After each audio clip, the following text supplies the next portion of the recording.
Hi everybody, this is my Module 4 Exploratory Presentation on Mesopotamia versus the Indus River Valley.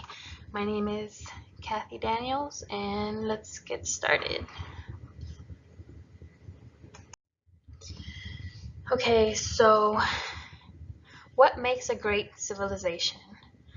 A great civilization has a great government for laws and protection. It has a successful agriculture, which would be used for food. It would provide for jobs, and it would also provide for trade purposes. And next would be military, a strong military for defenses and to keep in order in the civilization.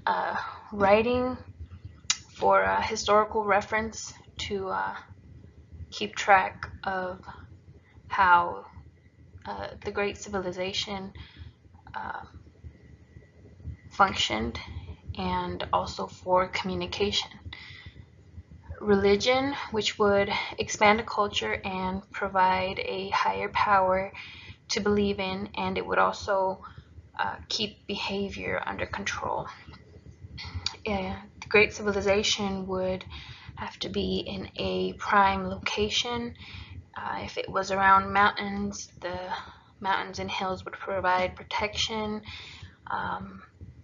If it was in a place where there was good soil, it would provide successful agriculture, which would then in turn have good food or provide for food, which would then be able to have jobs and trades, as mentioned before, and also waterways or a big body of water like rivers, lakes, oceans, to have for agricultural purposes or for trade routes.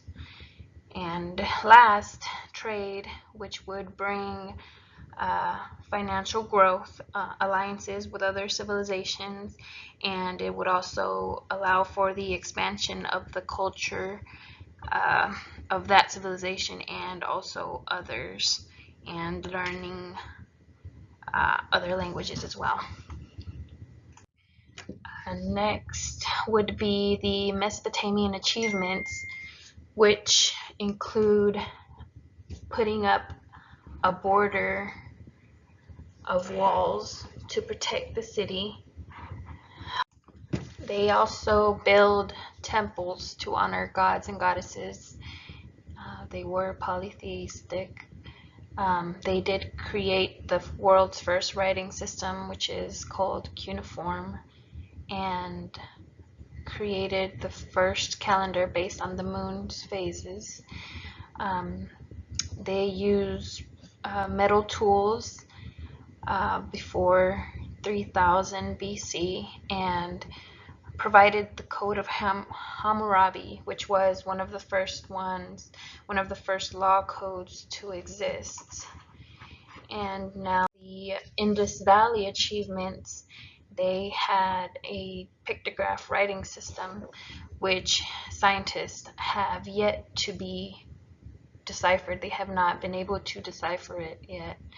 They set walls around the city to prevent flooding, and they build the Mohenjo-Daro, it's a planned city with fired mud brick, and it was built to carry out waste away from the city. So they had their own plumbing, and it's mind-blowing to believe that as early as the Indus Valley civilization, they were able to come up with a way to carry out waste away from the city, which I found really interesting. They had bull-driven carts, and they were the first to develop a system of uniform weights and measures. Similarities between the two civilizations were that They both used wheel transportation, and they had trade routes, which both of them used, and they used trade as their primary source of income. And it's crazy to believe that they would travel all the way from Mesopotamia to the Indus Valley for trading purposes. And also they both used boats for agricultural trade and for traveling purposes. Some more similarities were that both civilizations used pottery. It was a common finding between the both civilizations, and they both practiced religions and prayers, rituals, and hymns were practiced as a part of their religious customs. Both civilizations also used bronze weapons as a part of defense and for agriculture. In what ways do 21st century ideas differ from the two ancient civilizations you chose? So, global trade would be something that we have in the 21st century that they did not have in those two civilizations. We now have more advanced medicine, which we can definitely take advantage of because they did not have that back in the day. I say more religious freedom, although there are still religious persecution going on in the world. We have places like the United States where we have more religious freedom than was allowed back in those civilizations. We have the internet, which we can use for learning purposes, education, which they did not have, and we have more advanced tools and weapons for agriculture and for defensive purposes. We have no slavery, which especially in the Mesopotamian Empire, they had a lot of slavery, but now we see slavery as it's something illegal and unlawful as well, and something just you don't want to do. It's horrible. We have advanced transportation, not just bull-ridden or bull-led carts. No, we have cars, we have planes, we have buses, bicycles, and that can make tractors and things that can make agriculture a lot easier. And we have more advanced plumbing. It's not made out of brick as it was back then. Now we have much more advanced plumbing that we don't have to worry about when we choose to buy a home.